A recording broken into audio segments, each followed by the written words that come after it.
आपण नुकतंच इथे अनेक फुलपाखरांना बागडताना पाहिलं. तर आज पियाताईची, तुमच्या पियाताईची ताई आणि पालक म्हणून मी इथे उभी आहे. दोनच शब्द बोलेत. आपण जसं मी म्हटलं की इथे आपण खूप साऱ्या फुलपाखरांना बागडताना पाहिलं. मी तुम्हाला एका फुलपाखराची गोष्ट सांगणार आहे. एक नाजूक, अल्लड, स्वच्छंदी फुलपाखरू गायकवाडांच्या घरात जन्माला आलं. 2 मोठ्या भावंडांचं लाडकं फुलपाखरू आनंदात त्याच्या भावविश्वात बागडत होतं. फुलपाखरू अगदी सुरुवातीपासूनच नाजूक, भित्र, स्वच्छंदी होतं.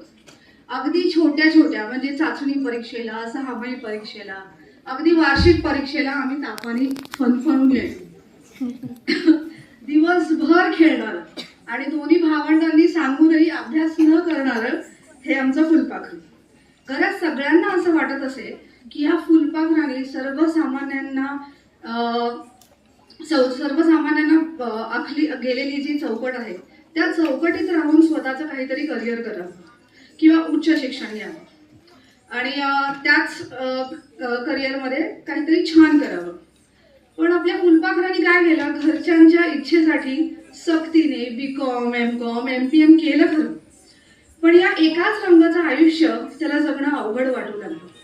फुलपाखराने भरतनाट्यमध्ये आपली चुरूक दाखवायला सुरुवात केली. एकाच रंगाचं हे फुलपाखरू रंगीबेरंगी व्हायला लागलं. विविध रंगी छटांचं अलंकार, आभूषणे लेवू लागलं. मधल्या काळात आईच्या किमोथेरपीसाठी हॉस्पिटलच्या चक्रा मारता मारता थोडं काळवंडलं, घाबरलं, थकलं, दमलं, पण थांबलं नाही. नव्या जोडीदाराच्या साथीनं, नव्या उमेदीनं अंतर बाह्य बदलून गेलं. आता आपण फेअर अँड लवलीची आड बघतोच. त्याच्यात दाखवतात ना, सावळी मुलगी फेअर अँड लवली लावून एकदम गोरी पान होते. तसं आमचं हे फुलपाखरू एकाच रंगाचं असणारं आता विविध रंगी सप्तरंगी झालं. स्वतःला सिद्ध करू लागलं.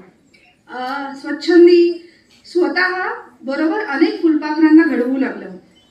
आणि याच फुलपाखरामुळे आपण आज या कार्यक्रमाला येऊन सुंदर फुलपाखरे तालबद्ध बागडताना इथे पाहू शकतो.